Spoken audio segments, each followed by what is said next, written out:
Welcome to football Alchemist. അപ്പോൾ നമുക്ക് കുറച്ച് ടോപ്പിക്സ് ഡിസ്കസ് ചെയ്യാം. അപ്പോൾ ഡിസ്കസ് ചെയ്യുന്ന ടോപ്പിക്കുകളുടെ ടൈം ലൈനും കാര്യങ്ങളൊക്കെ ഞാൻ ഇങ്ങനെ അടിയിൽ കൊടുക്കാം കേട്ടോ, അപ്പോൾ നിങ്ങൾ നോക്കിയാൽ മതി. അപ്പം നമുക്ക് ഫസ്റ്റ് തന്നെ ഡിസ്കസ് ചെയ്യാനുള്ളത് ക്വിച്ച ക്വാററ്റ്സ്കേലിയനെ കുറിച്ചാണ്.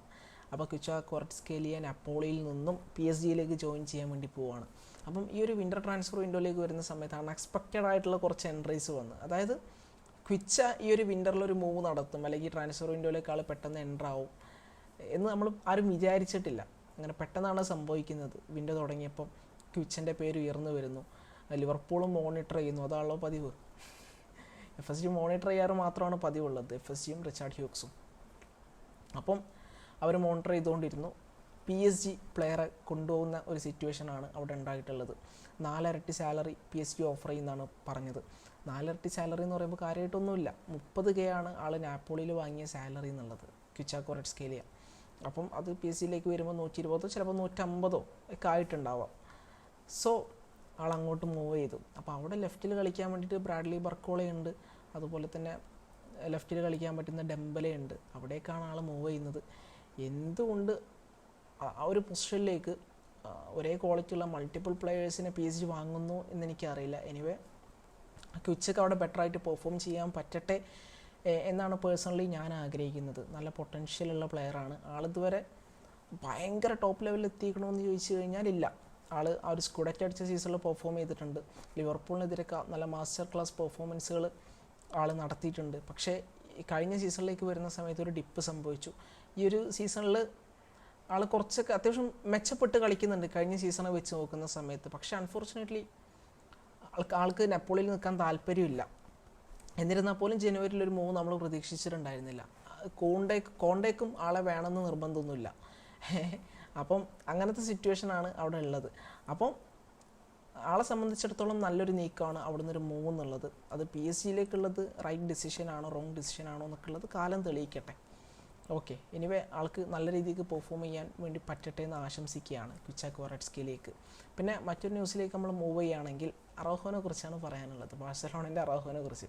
അപ്പം അറാഹോൻ്റെ സിറ്റുവേഷൻ നിലവിൽ നിൽക്കുന്നത് ഒരു ബിഡ് വിട്ടു. പക്ഷേ ബിഡ് നമ്മൾ അക്സെപ്റ്റ് ചെയ്തിട്ടില്ല. കാരണം വി നീഡ് 70 മില്യൺ എന്നാണ്. അവരൊറ്റ സ്റ്റാൻഡിലാണ് ബാഴ്സൻ്റെ ബോർഡ് നിൽക്കുന്നത്. അതൊരു നല്ല സ്റ്റാൻഡാണെന്ന് ഞാൻ പറയുള്ളൂ. കാരണം ആളുടെ വർത്ത് അത്രയുണ്ട്. എസ്പെഷ്യലി ആൾ ഡിഫെൻസീവ്ലി സ്ട്രോങ് ആണല്ലോ. ഓൺ ദ ബോൾ ആൾ ഓക്കെയാണ്, ഗുഡാണ്, പാസ്സൊക്കെ കൊടുക്കാൻ വേണ്ടി പറ്റും. സുപ്പീരിയർ ആണോ എന്ന് ചോദിച്ചാൽ സുപ്പീരിയർ ഒന്നുമല്ല, പക്ഷേ ഗുഡ്. അപ്പോൾ യുവൻറ്റസിന് ഇയാളെ വേണം. ഫിസിക്കലി സ്ട്രോങ് ആണ്, ഏരിയലി സ്ട്രോങ് ആണ്, ഫൈറ്റിംഗ് സ്പിരിറ്റുള്ള മെൻറ്റാലിറ്റി ഉള്ള പ്ലെയറാണ്.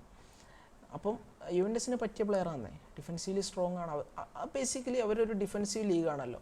ആ ലീഗിൽ ഏറ്റവും ആ ലീഗിൽ എല്ലാ ഡിഫെൻസും സ്ട്രോങ് ആണ്. സോ യുവൻറ്റസിന് അവിടെ ഡിഫെൻസ് സ്ട്രോങ് ആക്കണം, അതിന് പറ്റിയ ആളാണ്. അപ്പം പൈസ വാങ്ങിച്ചെടുക്കുക എന്നുള്ളത് നമ്മളുടെ ഒരു ജോബാണ്. പിന്നെ ബ്രമറിന് അവിടെ ACL ആണ്. സോ അറാഹോക്ക് അവിടെ പോയി കഴിഞ്ഞാൽ ഷൈൻ ചെയ്യാനും ഫാൻസിൻ്റെ ഹൃദയത്തിലേക്കൊക്കെ കയറാനൊരു അവസരം, ചാൻസൊക്കെ അവിടെ നിൽക്കുന്നുണ്ട്. അത് മുന്നേ കണ്ടുകൊണ്ടാണ് മനുഷ്യൻ അങ്ങോട്ട് പോകുന്നതെന്നാണ് എനിക്ക് തോന്നുന്നത്. പിന്നെ ബാഴ്സയിൽ ആൾ ഡിമാൻഡ് ചെയ്ത സാലറി കിട്ടുന്നില്ല എന്നും പറയുന്നുണ്ട്. ബാഴ്സക്ക് അങ്ങനെ വാരിക്കോരി ഇപ്പോൾ കൊടുക്കാൻ പറ്റുന്നൊരു സിറ്റുവേഷനിലല്ല നിൽക്കുന്നത്. സോ അപ്പോൾ ആൾ പോകുന്ന ഒരവസ്ഥ തന്നെയാണ് ഉള്ളത്. അപ്പം ഇപ്പോൾ ഇന്നലെയും വന്ന റിപ്പോർട്ട് എന്താണെന്ന് വെച്ച് കഴിഞ്ഞാൽ മൾട്ടിപ്പിൾ സോഴ്സസിൽ നിന്ന് വന്നത് ആൾ ക്ലബ്ബ് വിടും എന്നുള്ള ആ ഒരു ഡിസിഷനിൽ നിന്നും മാറിയിട്ടില്ല. നമ്മുടെ ആ ഒരു സൂപ്പർ കോപ്പ ഡി എസ്പാനിൻ്റെ വിജയമൊന്നും ആളുടെ മൈൻഡ് ഒട്ടും മാറ്റിയിട്ടില്ല. ഇപ്പോൾ എടുത്തു പറയേണ്ടതാണ് സൂപ്പർ കോപ്പ ഡി എസ്പാൻ്റെ ഫൈനലിൽ വന്നിട്ട് ആൾ ഡ്രോപ്പ് ചെയ്തിട്ടുള്ള ആ ഒരു മാസ്റ്റർ ക്ലാസ് പെർഫോമൻസ്, ആ ഒരു മെൻറ്റാലിറ്റി.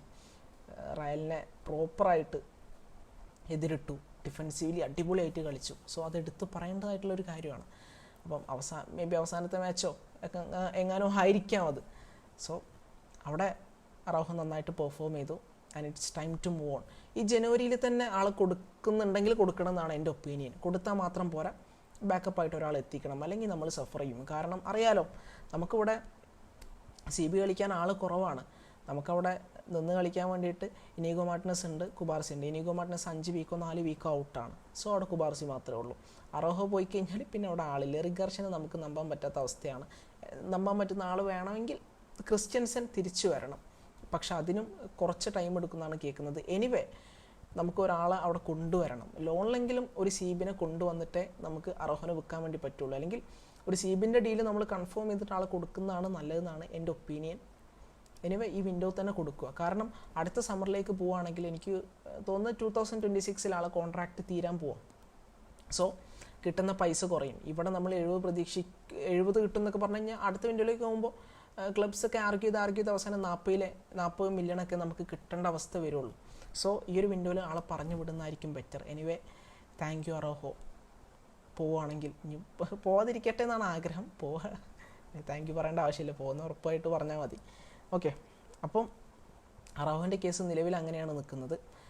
യുവൻറ്റസിൽ സ്ട്രോങ് ഇൻട്രസ്റ്റ് ഉണ്ട്. എനിക്ക് തോന്നുന്നു കൂടുതൽ ബിഡ്സ് മേ ബി വരുമായിരിക്കും ബയറിൻ്റെ സൈഡിൽ നിന്നോ അല്ലെങ്കിൽ പ്രീമിയർ ലീഗ് ക്ലബ്സിൻ്റെ സൈഡിൽ നിന്നൊക്കെ ബിഡ് വരുമായിരിക്കും. ഇവന്മാരെന്താ ബിഡ് വിടാത്തേ? വേണ്ടേ? കഴിഞ്ഞ സമ്മറിൽ അടിപിടിയായിരുന്നല്ലോ. അപ്പം പ്രീമിയർ ലീഗിൽ നിന്നും ബുണ്ടസ് ലീഗ് എന്നൊക്കെയുള്ള ബിഡ് കൂടെ വന്നിട്ട് നോക്കിയാൽ മതി എന്നാണ് എൻ്റെ ഒരു ഒപ്പീനിയൻ. എനിവേ ആൾക്ക് നല്ല രീതിക്ക് കരിയറിൽ മുന്നോട്ട് പോകാൻ വേണ്ടി കഴിയട്ടെ. പിന്നെ നമുക്ക് നെക്സ്റ്റ് ആയിട്ടുള്ള ഒരു കാര്യത്തിലേക്ക് പോവാം. ആഴ്സണലിൻ്റെ ലിങ്ക്സാണ്. ആഴ്സണൽ ഇപ്പോൾ ചെയ്തിട്ടുള്ളൊരു പണി എന്താണെന്ന് വെച്ച് കഴിഞ്ഞാൽ ഡിഫൻസീവ് മിഡ്ഫീൽഡറായിട്ടുള്ള സുബിമെൻറ്റിനായിട്ടുള്ള കോൺടാക്ട്സ് അവർ റീസ്റ്റാർട്ട് ചെയ്തിട്ടുണ്ടെന്നുള്ളതാണ്. അതായത് അവർ കഴിഞ്ഞ സമ്മറിലൊന്നും നോട്ടിട്ട പ്ലെയറാണ് സുബിമെൻറ്റി. പക്ഷേ കുറേ കൂടി അഡ്വാൻസ്ഡ് ആയിട്ട് ആ ഡീലിൽ കടന്നിട്ടുണ്ടായിരുന്നത് ലിവർപൂളായിരുന്നു.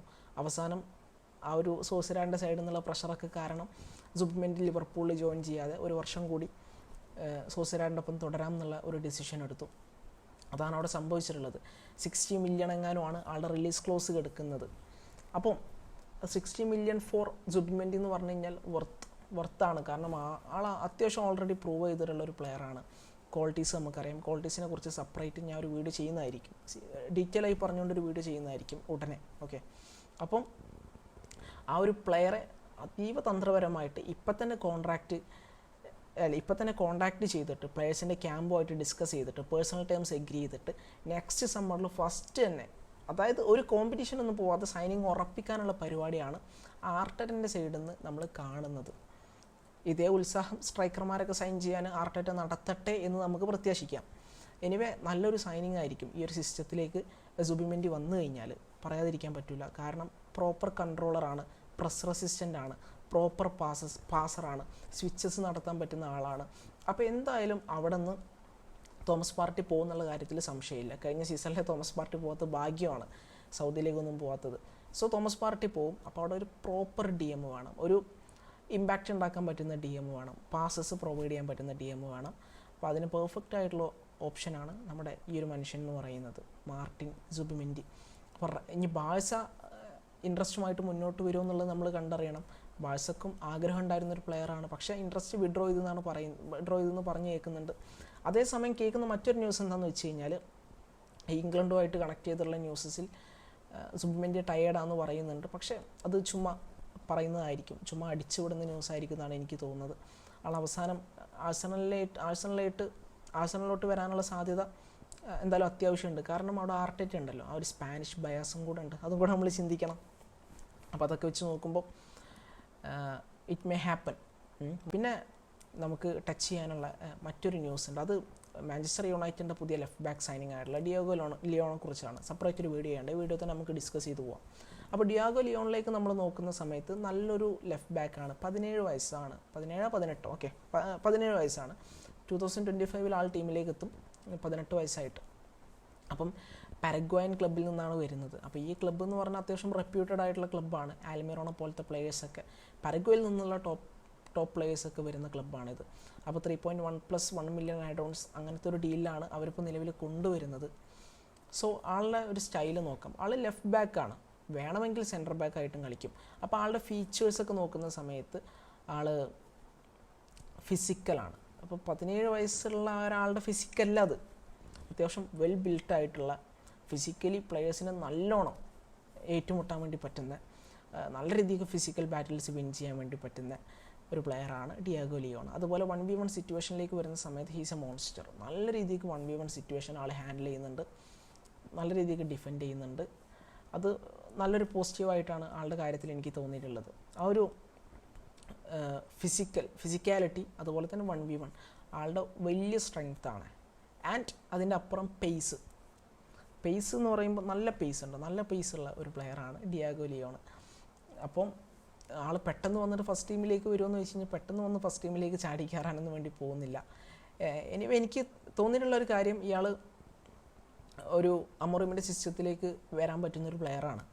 വിങ് ബാക്ക് ആക്കാൻ പറ്റും, കാരണം അതിനുള്ള എല്ലാ ക്വാളിറ്റീസ് ഉണ്ട്. പേസ് ഉണ്ട്, അത്യാവശ്യം ഫൈനൽ തേർഡിലേക്ക് എത്തുന്ന സമയത്ത് സെൻസിബിളായിട്ട് പാസ് കൊടുക്കാനും വേണമെങ്കിൽ സ്കോർ ചെയ്യാനും ബോക്സിലേക്ക് കയറാനും ഡ്രിബിൾ ചെയ്യാനൊക്കെ പറ്റുന്നൊരു പ്ലെയറാണ്. റോ ടാലൻ്റാണ്. കാര്യമായിട്ടുള്ള ഇമ്പ്രൂവ്മെൻറ്റ് വരേണ്ടതായിട്ടുണ്ട്, സംശയമില്ല. പക്ഷേ നമ്മളിപ്പോഴത്തെ കളി കണ്ട് പറയുവാണ്. അപ്പോൾ ഇതിനൊക്കെ കേപ്പബിലിറ്റി ഉള്ള പ്ലെയറാണ്.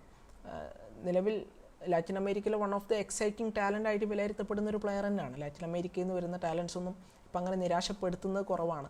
അവിടെ നിന്നൊരു ടാലൻറ്റ് വരുമ്പോൾ എല്ലാവർക്കും നല്ല പ്രതീക്ഷയും കാര്യങ്ങളൊക്കെ ഉണ്ട്. സോ പ്രോമിസിങ് ആയിട്ടുള്ള ടാലൻ്റാണ്.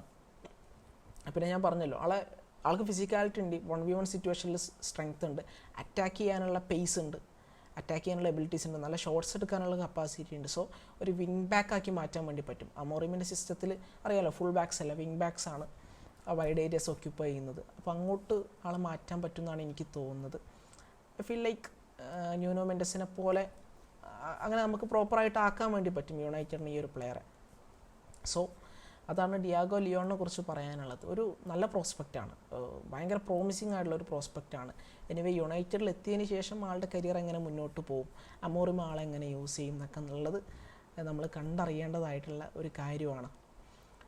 അപ്പം അത്രയും കാര്യങ്ങളൊക്കെ തന്നെയാണ് പറയാനുള്ളത്. ഇപ്പം നിങ്ങളുടെ ഒപ്പീനിയൻസ് കാര്യങ്ങളൊക്കെ എന്തായാലും കമൻറ്റ് സെക്ഷനിൽ പറയാം. മറ്റൊരു വീഡിയോ ആയിട്ട് വീണ്ടും കാണാം. അതിന് മുമ്പ് ഒരു ചെറിയ കാര്യം പറയാനുള്ളത്, ആഴ്സണൽ വ്ലാഹോവിച്ചിനായിട്ട് എന്തൊരു ചെറിയ ലിങ്ക് കേൾക്കുന്നുണ്ട്. പക്ഷേ വ്ലാഹോവിച്ചിൻ്റെ സാലറി ഈസ് ടു ഹൈ. ലോണിലെടുക്കുകയാണെങ്കിൽ പോലും 50% സാലറി ആണെങ്കിൽ പോലും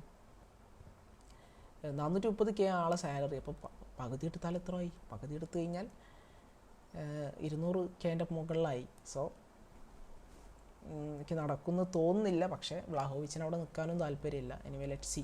അപ്പോൾ അതാണ് പറയാനുള്ളത്. നിങ്ങളുടെ ഒപ്പീനിയൻസ് കമൻറ്റ് സെക്ഷനിൽ പറയാം. മറ്റൊരു വീഡിയോ വീണ്ടും കാണാം. Thank you.